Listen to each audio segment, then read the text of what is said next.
நாம் கர்த்தருடைய ராப்போஜனத்தை அனுசரிக்கும் பொழுது அது 3 முக்கியமான சத்தியங்களை நமக்கு நினைப்பூட்டுகிறது. முதலாவதாக, இயேசு கிறிஸ்து நம்முடைய பாவங்களுக்காக சிலுவையிலே பட்ட பாடுகளை நமக்கு நினைப்பூட்டுகிறது. இரண்டாவதாக, நாம் அவரோடு தொடர்ந்து கொண்டிருக்க வேண்டிய ஐக்கியத்தை அது வலியுறுத்துகிறது. மூன்றாவது, இயேசு சீக்கிரம் வரப்போகிறார் என்ற சத்தியத்தையும் அறிவிக்கிறதாய் இருக்கிறது.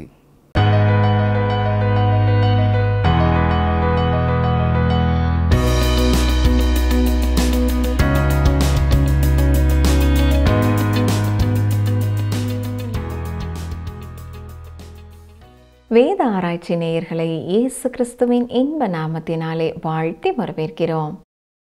நாம் கடந்த செய்தியிலே 1 கொரிந்தியர் 11ஆம் அதிகாரம் 19ஆம் வசனங்கள் வரை கற்றுக்கொண்டோம். அந்த பாடத்திலே பெண்கள் கர்த்தருடைய ஊழியத்திலே ஈடுபடும் போது எவ்வாறு இருக்க வேண்டும் என்றும், ஆண்கள் எவ்வாறு இருக்கக்கூடாது என்றும், அதற்கான காரணத்தையும் கற்றுக்கொண்டோம். மேலும் கொரிந்து சபையிலே காணப்பட்ட பிரிவினை கர்த்தருடைய ராபோஜனத்திற்காக கூடி வரும்போது ஒரு பிரச்சனையாக இருந்தது என்றும் கற்றுக்கொண்டோம். இன்று நாம் அதனை தொடர்ந்து 1 கொரிந்தியர் 11ஆம் அதிகாரம் 20ஆம் வசனம் முதல் 34ஆம் வசனங்கள் வரை கற்றுக்கொள்ள இருக்கிறோம். இந்த பாடத்திலே கர்த்தருடைய பந்தியில் அப்பம் எதை வெளிப்படுத்துகிறது? ராபோஜன மேஜை நமக்கு நினைவுபடுத்தும் சத்தியம் என்ன?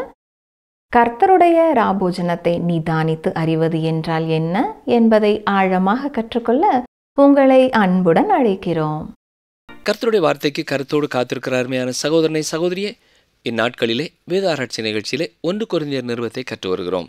இன்று 1 கொரிந்தியர் 11ஆம் அதிகாரம் 20ஆம் வசனம் முதல் 34ஆம் வசனம் வரை சிந்திக்கப் போகிறோம். பவுல் அப்போஸ்தலன் 1 கொரிந்தியர் 11ஆம் அதிகாரத்திலே திருச்சபையிலே பெண்கள் கர்த்தருடைய ஊழியத்திலே ஈடுபடும் பொழுது எவ்வாறு இருக்க வேண்டும் என்று கூறினார். ஆண்கள் எவ்வாறு இருக்கக்கூடாது என்றும் சொன்னார். அதற்கான காரணத்தையும் கூறினார்.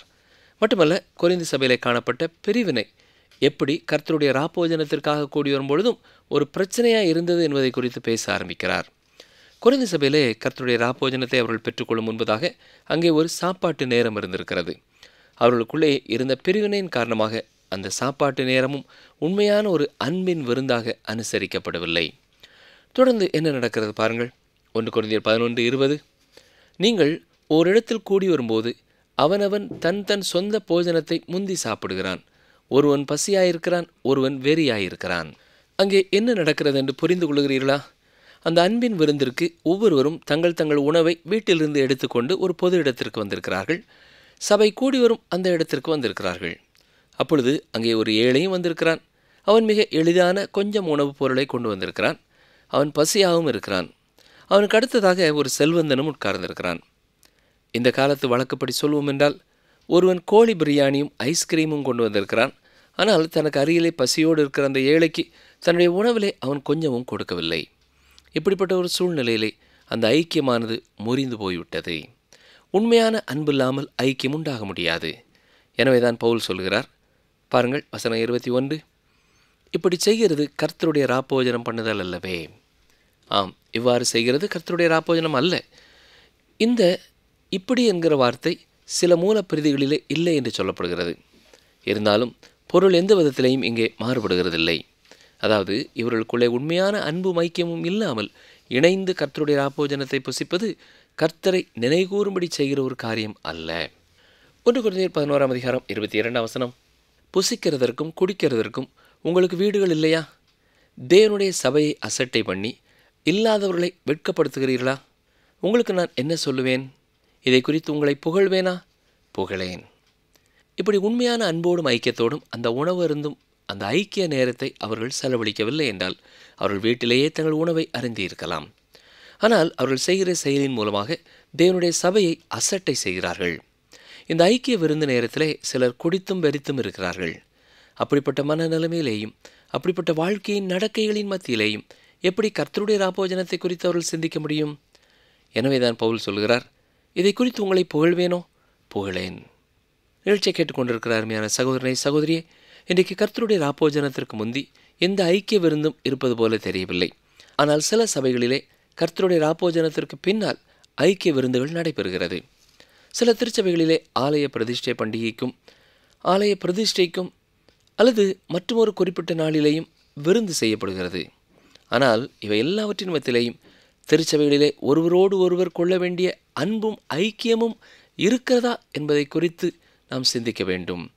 ஒருவரை குறித்த கரிசனை மற்றவர்களுக்கு இருக்கிறதா என்பதை குறித்து யோசிக்க வேண்டும். அப்படி இல்லை என்றால் அது திருச்சபையிலே நடைபெறும் ஒரு களியாட்டு. ஐக்கிய விருந்து என்ற பெயரிலே நடைபெறும் விருந்துகளிலே உண்மையான அன்பும் ஐக்கியமும் வளர்கிறதா அல்லது சபை சிதறுகிறதா? அப்படிப்பட்ட ஐக்கிய விருந்துகளிலே மக்கள் பெற்றுக்கொள்கிற ஆவிக்குரிய நன்மை என்ன? இவை எல்லாவற்றையும் நாம் சிந்திக்க வேண்டும். ஏதோ பல ஆண்டுகளுக்கு முன்னதாக சடங்காச்சாரமாக யாரோ ஆரம்பித்த ஒரு காரியம் அது விடப்படக்கூடாது என்பதற்காக இன்றைக்கு 5 கோட்டை பொங்கினோம், அடுத்த வருஷம் 6 கோட்டை பொங்குவோம் என்று பெருமைப்பட்டுக் கொள்வதிலே எந்த ஆவிக்குரிய ஆசீர்வாதமும் இல்லை. உண்மையான அன்பற்ற ஆசீர்வாதமற்ற உணவு நேரங்களை தவிர்த்து அப்படி செலவு செய்யும் தொகைகளை கொண்டு இன்னும் கர்த்தரை அறியாத எத்தனையோ பேருக்கு ஆண்டவருடைய அன்பை கொடுப்பதற்கு நாம் என்ன செய்யலாம் என்பதை யோசிக்க வேண்டும். தொடர்ந்து வரும் பகுதிகளிலே கர்த்தரிடத்தில் பெற்றுக்கொண்ட ஒரு காரியத்தை பவுல் விவரிக்கிறார். பாருங்கள், 1 கொரிந்தியர் 11:23. நான் உங்களுக்கு ஒப்புவித்ததை கர்த்தரிடத்தில் பெற்றுக்கொண்டேன். என்னவெனில், கர்த்தராகிய இயேசு தாம் காட்டிக் கொடுக்கப்பட்ட அன்று ராத்திரியிலே அப்பத்தை எடுத்து. சிலர் இயேசு கிறிஸ்து ராப்போஜனத்தை அனுசரித்தது போலவே நாங்களும் அனுசரிக்கிறோம் என்று சொல்வார்கள். ஆனால் காலை 11 மணிக்கு அந்த ஆராதனையை நடத்துவார்கள். இயேசு கிறிஸ்து இதை நியமித்த நேரத்திலேயே இதை அனுசரிக்க வேண்டுமென்றால் இரவு நேரத்திலே அனுசரிக்க வேண்டும். இயேசுவும் அவருடைய சீஷர்களும் பஸ்கா பண்டிகையின் கடைசி இரவு உணவின் பின்னர்தான் கர்த்தருடைய பந்தி முதலாவதாக அனுசரிக்கப்பட்டது. அந்த இரவிலே தானே அவர் காட்டிக் கொடுக்கப்பட்டார். அந்த ராப்போஜனத்தின் போது அவர் அப்பத்தை எடுத்தார். 1 கொரிந்தியர் 11:24.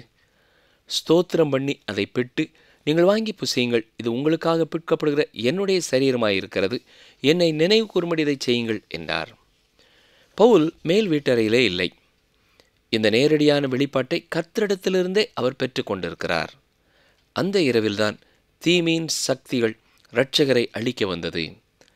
கர்த்தருடைய ராப்போஜனம் மிக எளிதான ஒரு முறையிலே ஆனால் அர்த்தமிக்க ஒன்றாய் அமைந்தது. இங்கே ஸ்தோத்திரம் பண்ணி என்று நாம் வாசிக்கிறோம். மேல் வீட்டறையிலே இருக்கும் பொழுதே இயேசுவின் மேலே சிலுவையின் நிழல் பட ஆரம்பித்து விட்டது. அப்படிப்பட்ட ஒரு நேரத்திலேயும் தேவனுக்கு அவர் ஸ்தோத்திரம் செலுத்தினார். பாவமானது மேல் வீட்டறையின் கதவை தட்டியது. இயேசு கிறிஸ்துவின் மாம்சத்தை அழிக்க துடித்தது. ஆனாலும் அவர் அங்கேயும் ஸ்தோத்திரம் செலுத்துகிறார். மேலும் அவர் அதை பிட்டு என்று நாம் பார்க்கிறோம். இதை குறித்து விசுவாசிகளுக்குள்ளே பல வித்தியாசமான எண்ணங்கள் இருக்கின்றன. சில திருச்சபைகளிலே அப்பமாக கொடுக்கப்படுகிற உணவுப் பொருட்களை பிட்டு என்ற வார்த்தைகள் கூறப்படுகின்றன. சில திருச்சபைகளிலே அவ்வாறு செய்யப்படுகிறதில்லை. அப்பத்தை பிட்டு என்கிற வார்த்தை வெளிப்படுத்தும் சத்தியம் அது மற்றவர்களுக்கு பகிர்ந்து கொடுக்கப்படுகிறது என்று அர்த்தமாம். பெங்கல் என்பவர் கூறும்பொழுது அப்பத்தை பிட்டு என்று சொல்லப்பட்டிருக்கும் பொழுதே அதை பகிர்ந்து கொடுக்கப்படுகிறது என்பதை தெளிவாக்குகிறது. அது மட்டுமல்ல, கொரிந்து திருச்சபையிலே அவரவர் தங்கள் தங்கள் போஜனத்தை உட்கொண்டது கடிந்து கொள்ளக்கூடியது என்றும் கூறுகிறார். 1 கொரிந்தியர் 11:25. போஜனம் பண்ணின பின்பு அவர் அந்தப்படியே பாத்திரத்தையும் எடுத்து, அந்த பாத்திரம் என் இரத்தத்தினாலாகிய புதிய உடன்படிக்கையாயிருக்கிறது, நீங்கள் இதை பானம் பண்ணும் போதெல்லாம் என்னை நிறைவு கூறும்படி இதை செய்யுங்கள் என்றார். அப்பம் எதை வெளிப்படுத்துகிறது என்றால் பிற்கப்பட்ட அவருடைய சரீரத்தை குறித்து பேசுகிறது. பாத்திரமானது புதிய உடன்படிக்கையை குறித்து பேசுகிறது. பாத்திரம் என்று சொல்லும் பொழுது பாத்திரத்திலிருந்த பல ரசத்தை குறித்து பேசுகிறது. ஆனால் புளிப்பான ரசத்தையோ போதைக்காக பயன்படுத்தும் ஒரு பொருளையோ அது குறிக்கவில்லை. கர்த்தருடைய ராப்போஜனத்திற்கு புளித்த பழரசத்தை பயன்படுத்த வேண்டுமா அல்லது சாதாரண பழரசத்தை பயன்படுத்த வேண்டுமா என்ற வாக்குவாதம் செய்வதெல்லாம் மாம்சத்துக்குரியவர்களின் தேவையில்லாத சர்ச்சைகள். அது புளிப்பில்லாதது என்று நமக்கு நன்றாக தெரியும். ஏனென்றால் அது பஸ்கா பண்டிகையின் விருந்து. அங்கே புளிப்பில்லாத அப்பம் பயன்படுத்தப்படுகிறது. புளிப்பில்லாத அப்பத்தை பயன்படுத்தும் பொழுது புளிப்புள்ள ரசத்தை பயன்படுத்துவார்கள் என்று நீங்கள் நினைக்கிறீர்களா? இல்லை. ஆனால் இங்கே ஆர்வம் தரக்கூடிய காரியம் என்னவென்றால், இயேசு கிறிஸ்து ரசத்தை குறித்து சொல்லும் பொழுது திராட்சப்பழ ரசத்தை குறித்து பேசும் பொழுது பாத்திரம் என்று சொல்கிறார். அவருடைய சரீரமே அவருடைய இரத்தத்தை பெற்றிருந்த பாத்திரம். அவர் மரணம் அடைந்து இரத்தத்தை சிந்த போகிறார். அப்போஸ்தலர்கள் திரும்ப திரும்ப கூறும் சத்தியம் என்னவென்றால், இயேசுவின் இரத்தத்தினாலே நமக்கு பாவம் மன்னிப்பு, இயேசுவின் இரத்தத்தினாலே நமக்கு இரக்கம் கொடுக்கப்பட்டது. தேவன் தம்முடைய பரலோகத்தின் பின் கதவை திறந்து யாரும் பார்க்காத நேரத்திலே நம்மை பரலோகத்திற்குள்ளே அனுமதிக்கவில்லை. நம்மை அவருடைய பிள்ளைகளாக பரலோக வாசலின் முன்னாலே கொண்டு வந்து பரிசுத்த தேவனின் எதிர்பார்ப்பின்படி நம்முடைய எல்லா பாவத்திற்கான விலைக்கரையத்தையும் இயேசு கிறிஸ்து செலுத்தினபடினாலே நாம் அவரோடு நித்தியமாய் வாழப்போகிறோம். தேவன் பாவத்தை பாராமல் கண்களை மூடிக்கொண்டு அக்கறையற்றவராய் இருக்கிறார் என்று சிலர் எண்ணுகிறது போல இல்லை. எல்லா மனுக்குலத்தின் பாவங்களையும் குறித்து அவர் செயல்பட்டு விட்டார். தன்னுடைய சொந்த குமாரனையே அதற்காக சிலுவையிலே இரத்தம் சிந்தி மறிக்க ஒப்பு கொடுத்து விட்டார். அதுதான் அவருடைய பாத்திரம். அதிலே தான் புதிய உடன்படிக்கையின் இரத்தம் இருக்கிறது. 1 கொரிந்தியர் 11:26. ஆகையால் நீங்கள் இந்த அப்பத்தை புசித்து இந்த பாத்திரத்தில் பானம் பண்ணும் போதெல்லாம் கர்த்தர் வருமளவும் அவருடைய மரணத்தை தெரிவிக்கிறீர்கள். இங்கே புதிய ஒரு காரியத்தை பவுல் சேர்த்து சொல்கிறார். 1 கொரிந்தியர் நிருபத்திலே அவர் புதிய கதவுகளை திறக்கிறார், அல்லது நிழலாட்டமாக இருந்த ஒரு காரியத்தை அவர் தெளிவுபடுத்துகிறார். இப்பொழுது புதிய ஒரு காரியத்தை நாம் காண உதவி செய்கிறார். நாம் பார்க்கும் புதிய வார்த்தை என்னவென்றால் கர்த்தர் வருமளவும் என்ற வார்த்தை. நாம் கர்த்தருடைய ராப்போஜனத்தை அனுசரிக்கும் பொழுது அந்த மேஜையானது 3 திசைகளை நோக்கி பார்க்கிறது என்று சொல்லலாம். முதலாவதாக கர்த்தர் நமக்காகப்பட்ட பாடுகளை நாம் நினைவு கூறும் நேரமாயிருக்கிறது. 2000 ஆண்டுகளுக்கு பின்னாலே திரும்பி இயேசு கிறிஸ்து என்னுடைய பாவத்திற்காக சிலுவையிலே தொங்கியதை நான் நினைத்து பார்க்கிறேன். நீங்கள் மறந்து போகக்கூடாது, நினைவிலே வைத்திருக்க வேண்டிய ஒன்று இது என்று கூறுகிறார். இது முக்கியமானது. இது கடந்த காலத்தை குறிக்கிறது. இரண்டாவதாக ராப்போஜன மேஜையானது ஒரு ஐக்கிய நேரமாகிறது. இது நினைவுபடுத்தும் சத்தியம். ஜீவனுள்ள கிறிஸ்து ஒருவர் இருக்கிறார், அவரோடு நம்முடைய வாழ்க்கையிலே நாம் ஐக்கியப்பட்டு வாழ வேண்டும் என்று சொல்லுகிறது. இது இன்றைக்கு செய்யப்பட வேண்டிய ஒரு காரியம். மூன்றாவதாக இது ஒரு உடன்படிக்கை, அதாவது எதிர்காலத்தை நோக்கி பார்க்கிறது. கர்த்தர் மீண்டும் வருகிறார். இந்த கர்த்தருடைய மேஜையானது நீண்ட நாட்கள் கடந்து செல்ல போகிறதில்லை. இது அனித்தியமானது. இந்த ராப்போஜன ஆராதனை அகற்றப்பட்ட பிறகு இதை நாம் அனுசரிக்கப் போகிறதில்லை. ஏனென்றால் அவர் வருமளவும் இதை நாம் செய்கிறோம். இவ்வாறு நாம் செய்யும்பொழுது இயேசு கிறிஸ்து இந்த உலகத்தில் உள்ள எல்லாருடைய பாவத்திற்காகவும் மரித்தார் என்பதை தெரிவிக்கிறவர்களாக இருக்கிறோம். இது ஒவ்வொரு முறை செய்யப்படும் பொழுதும் அவருடைய வருகையை எதிர்நோக்கி செய்யப்படுகிறது. இயேசு கிறிஸ்து இந்த அழிந்து போகக்கூடிய சாதாரண உணவுப் பொருட்களை எடுத்து, உலகத்திலே பலவீனமான காரியங்களை எடுத்து ஒரு முக்கியமான நினைவு கூறும் ஸ்தம்பத்தை நாட்டினார். அது பளிங்கு கல்லினாலே செய்யப்பட்டதல்ல, வெண்கலத்தினாலே பொன்னினாலே செய்யப்பட்டதும் அல்ல. அது சாதாரண உணவுப் பொருட்களான அப்பமும் திராட்சைப்பழ ரசமும், அவ்வளவுதான். ஆனால் அது அவரை குறித்து பேசுகிறது. அவருடைய மரணத்திற்கு பொறுப்பு நான் தான் என்று என்னை நினைவுபடுத்துகிறது. 1 கொரிந்தியர் 11:27 முதல் 29 வரை கவனியுங்கள். இப்படி இருக்க எவன் அபாத்திரமாய் கர்த்தருடைய அப்பத்தை புசித்து அவருடைய பாத்திரத்தில் பானம் பண்ணுகிறானோ அவன் கர்த்தருடைய சரீரத்தையும் இரத்தத்தையும் குறித்து குற்றமுள்ளவனாயிருப்பான்.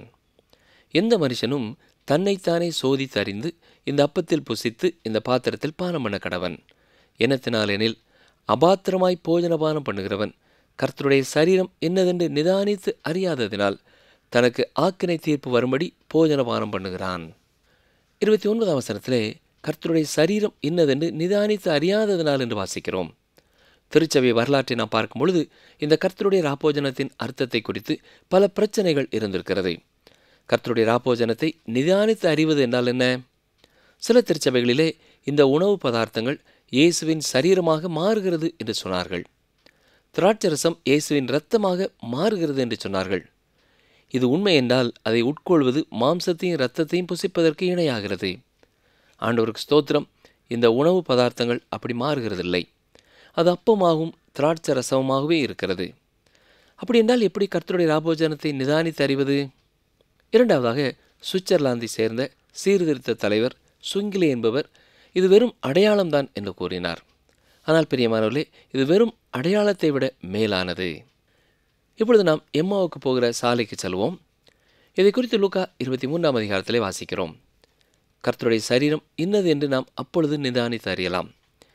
இயேசு கிறிஸ்துவின் 2 சீடர்கள், 2 விசுவாசிகள் எருசலேமிலே இயேசுவை சிலுவையிலே அடித்த பயங்கரமான காட்சியை கண்களாலே பார்த்த பின்னர் மேலும் தொடர்ந்து எருசலேமிலே நடைபெற்ற சம்பவங்களை எல்லாம் நிறைவடைந்தது போன்ற ஒரு சூழ்நிலையிலே நடந்து போய் கொண்டிருக்கிறார்கள். சற்று நாட்களாக நடைபெற்ற காரியங்களை குறித்து அவர்கள் பேசிக்கொண்டு செல்கிறார்கள். அப்பொழுது இயேசு அவர்களோடு சேர்ந்து கொண்டு அவர்கள் எதை குறித்து பேசுகிறார்கள் என்று கேட்கிறார். அவர்கள் இயேசு மரித்து அடக்கம் பண்ணப்பட்டதை குறித்தும் கல்லறை நோக்கி சென்ற பெண்கள் கோரிய காரியங்களை குறித்தும் பேசிக்கொண்டு சென்றோம் என்கிறார்கள். இயேசு கிறிஸ்து அவர்களோடு இணைந்து கொண்டு எந்த காரியங்களை குறித்து கவலையோடு பேசிக்கொண்டு போகிறார்கள் என்பதை கேட்கிறார். அவரை யாரோ ஒரு அந்நியர் என்று எண்ணிக்கொண்டு இயேசு கிறிஸ்துவை குறித்து அவருக்கு கூறுகிறார்கள். அவர் குற்றவாளியாக தீர்க்கப்பட்டு சிலுவையிலே அடிக்கப்பட்டார், அவர் மரித்தார், அடக்கம் பண்ணப்பட்டார் என்கிறார்கள். மட்டுமல்ல, இந்த கூட்டத்தைச் சேர்ந்த சில ஸ்திரீகள் அதிகாலமே கல்லறையின் இடத்திற்கு போய் அவருடைய சரீரத்தை காணாமல் திரும்பி வந்து அவர் உயிரோடு இருக்கிறார் என்று சொன்ன தேவதூதரை தரிசித்தோம் என்று சொல்லி எங்களை பிரமிக்க பண்ணினார்கள். அப்பொழுது எங்களிலே சிலர் கல்லறையின் இடத்திற்கு போய் ஸ்திரீகள் சொன்னபடியே கண்டார்கள், அவரையோ காணவில்லை என்றார்கள். அப்பொழுதுதான் இயேசு கிறிஸ்துவர்களை பார்த்து, தீர்க்கதரிசிகள் சொன்ன யாவையும் விசுவாசிக்கிறதற்கு புத்தி இல்லாத மந்த இருதயம் உள்ளவர்களே, கிறிஸ்து இவ்விதமாய் பாடுபடவும் தமது மகிமையிலே பிரவேசிக்க வேண்டியதில்லையா என்று சொல்லி மோசே முதலிய சகல தீர்க்கதரிசிகளும் எழுதின வேத வாக்கியங்கள் எல்லாவற்றிலேயும் தம்மை குறித்து சொல்லியவைகளை அவர்களுக்கு விவரித்து காண்பித்தார். அது மட்டுமல்ல, அவர்கள் போகிற கிராமத்திற்கு சமீபமானார்கள். அப்பொழுது அவர் அப்புறம் போகிறவர் போல காண்பித்தார். கிராமத்திலே அவர் தங்காமல் நேராக போகிறவர் போல காண்பித்தார். அந்நாட்களிலே இரவிலே பிரயாணம் செய்வதும் மிகவும் ஆபத்தானது. அப்பொழுது அவர்கள் அவரை பார்த்து, சாயங்காலம் ஆயிற்று, பொழுதும் போயிற்று, நீர் எங்களோடு தங்கியிரும் என்று அவரை வருந்தி கேட்டுக்கொண்டார்கள். அப்பொழுது அவர் அவர்களுடனே தங்கும்படி உள்ளே போனார். உள்ளே சென்ற பொழுதுதான் அவர்கள் சாப்பிடும்படியாக உட்கார்ந்தார்கள். சில நாட்களுக்கு முன்னர் தான் தனது சொந்த சீடர்களோடு கூட பஸ்காவை புசித்தார். அவருடைய உயிர்த்தெழுதலுக்கு பிறகு முதலாவதாக அவர் கர்த்தருடைய ராப்போஜனத்தை அனுசரிக்கிறார் என்று சொல்லலாம். கவனியுங்கள், லூக்கா 24 அதிகாரத்திலிருந்து அந்த வசனத்தை வாசிக்கிறேன். அவர்களோடு அவர் பந்தி இருக்கையில் அவர் அப்பத்தை எடுத்து ஆசீர்வதித்து அதை பிட்டு அவர்களுக்கு கொடுத்தார். அந்த உணவு நேரத்திலே அவர் அவர்களோடு இருந்தது எவ்வளவு அற்புதமான ஒரு அனுபவம் இல்லையா? அந்த உணவு வேளையிலே அவர் அப்பத்தை எடுத்து பிட்டு அவர்களுக்கு கொடுக்கிறார். அப்பொழுதுதான் அவருடைய கண்கள் திறக்கப்பட்டன. அவர்கள் அவரை அறிந்தார்கள். உடனே அவர் அவர்களுக்கு மறைந்து போனார். அப்பொழுது அவர்கள் ஒருவரோடு ஒருவர் சொன்னது என்ன? வழியிலே அவர் நம்முடனே பேசி வேத வாக்கியங்களை நமக்கு விளக்கி காட்டின பொழுது நம்முடைய இருதயம் நமக்குள்ளே கொழுந்து விட்டு எரியவில்லையா என்று சொன்னார்கள். அவர் அவர்களோடு ஒரு உணவு நேரத்திலே உட்கார்ந்தார். அவர் செய்தது என்ன? தன்னை வெளிப்படுத்தினார். இதுதான் கர்த்தருடைய ராப்போஜனம். அருமையான சகோதரனை சகோதரியே, நீங்கள் கர்த்தருடைய ராப்போஜனத்திலே பங்கு பெறும் பொழுது அவர் அங்கே பிரசன்னராயிருக்கிறார். கர்த்தருடைய ராப்போஜனம் வெறும் அடையாளம் மட்டுமல்ல, ராப்போஜனம் பண்ணுகிறவர்கள் கர்த்தருடைய சரீரம் இன்னது என்று நிதானித்து அறிய வேண்டும். உங்கள் வாயிலே அப்பத்தை வைக்கிறார்கள், உங்கள் இருதயத்திலே கிறிஸ்து இருக்கிறார். எனவே கர்த்தருடைய ராப்போஜனத்திலே சேரும் பொழுதெல்லாம் இந்த ஒரு உண்மை அனுபவத்தை நாம் அனுபவிக்கிறவர்களாய் இருக்க வேண்டும். கர்த்தருடைய ராப்போஜன வேளைகளின் அர்த்தத்தை உணராமல் உணர்வற்றவர்களாய் அதிலே பங்கு பெற்ற நேரங்களை கர்த்தரே நமக்கு மன்னிப்பாராக. 1 கொரிந்தியர் 11 அதிகாரம் 30 வசனம். இது நிமித்தம் உங்களில் அநேகர் பலவீனரும் வியாதி உள்ளவர்களுமாயிருக்கிறார்கள், அநேகர் நித்திரையும் அடைந்திருக்கிறார்கள். அவர்களிலே அநேகர் பலவீனமாயிருந்தார்கள், சிலர் மரித்தும் போய்விட்டார்கள். காரணம் என்ன? கர்த்தருடைய பந்திலே சேரும் பொழுது அபாத்திரராய் அதிலே பங்கு பெற்றார்கள். அதை குறித்து அக்கறைப்பட்டு கொள்ளாமல் எந்த உணர்வும் இல்லாதவர்களாக சடங்காச்சாரமாக பங்கு பெற்றார்கள். 1 கொரிந்தியர் 11 அதிகாரம் 31-32 வசனங்கள். நம்மை நாமே நிதானித்து அறிந்தால் நாம் நியாயம் தீர்க்கப்படும். நாம் நியாயம் தீர்க்கப்படும் போது உலகத்தோடே ஆக்கணைக்குள்ளாக தீர்க்கப்படாதபடிக்கு கர்த்தராலே சிட்சிக்கப்படுகிறோம். இது விசுவாசிகளை குறித்து சொல்லப்பட்டிருக்கிறது. நம்முடைய வாழ்க்கையிலே தவறு காணப்படும் பொழுது நம்மை நாமே நிதானித்து நாம் அறிய முடியும். அப்படி நாம் செய்யவில்லை என்றால் அவர் நம்மை நியாயம் தீர்க்கிறார். கர்த்தர் நம்மை நியாயம் தீர்க்கும் பொழுது நாம் தண்டிக்கப்படுகிறோம். அப்படி தண்டிக்கப்படுவதனாலே உலகத்தோடு கூட நாம் நியாயம் தீர்க்கப்பட போகிறதில்லை. உலகத்தை அவர் எதிர்காலத்திலே நியாயம் தீர்க்கப் போகிறார். எனவேதான் அவருடைய பிள்ளைகளை அதற்கு முன்னதாகவே அவர் தண்டிக்கிறார். 1 கொரிந்தியர் 11 அதிகாரம் 33-34 வசனங்கள். ஆகையால் என் சகோதரரே, நீங்கள் போஜனம் பண்ண கூடி வரும்போது ஒருவருக்காக ஒருவர் காத்திருங்கள். நீங்கள் ஆக்கினைக்கு ஏதுவாக கூடி வராதபடிக்கு ஒருவனுக்கு பசியாயிருந்தால் வீட்டிலே சாப்பிட கடவன். மற்ற காரியங்களை நான் வரும்போது திட்டம் பண்ணுவேன். கொரிந்தி சபையிலே இன்னும் சில காரியங்கள் தவறாக நடைபெற்று கொண்டிருந்தன. ஆனால் அவைகளை குறித்து அவர் இப்பொழுது எழுதப் போகிறதில்லை. தான் அங்கே வரும்பொழுது மற்ற காரியங்களை திட்டம் பண்ணுகிறேன் என்கிறார். நிகழ்ச்சியை கருத்தோடு கவனித்துக் கொண்டிருந்த எனக்கு அருமையான சகோதரனை சகோதரியே, இன்று நாம் கேட்ட செய்தியிலே ஆண்டவர் நமக்கு நினைவுபடுத்துகிற சத்தியங்கள் என்ன?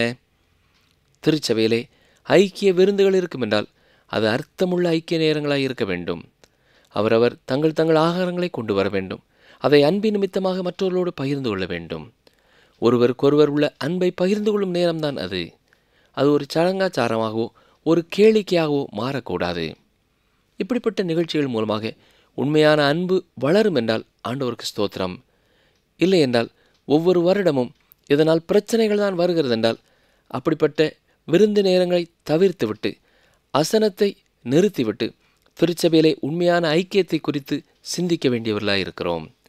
தனிப்பட்ட வாழ்க்கையிலே கர்த்தருடைய பந்திலே சேரும் பொழுது அதை ஒரு சடங்காச்சாரமாக எண்ணி கலந்து கொள்ளாமல், ஏதோ அவர் நமக்காக பட்ட பாடுகளை நினைவு கூறுகிறோம் என்று மட்டும் சிந்தியாமல், அப்பத்தை பிட்கையிலே அவர் நம்மோடு இருக்கிறதை உணர்ந்தவர்களாக அபாத்திரமாக பந்தியிலே சேராமல் நம்மை நாமே நிதானித்து அறிந்து நம்முடைய வாழ்க்கையிலே ஆண்டவர் பாவங்களை உணர்த்துவார் என்றால் அதை உண்மையான மனதோடு அறிக்கை செய்து திருப்பந்தியிலே சேர வேண்டும்.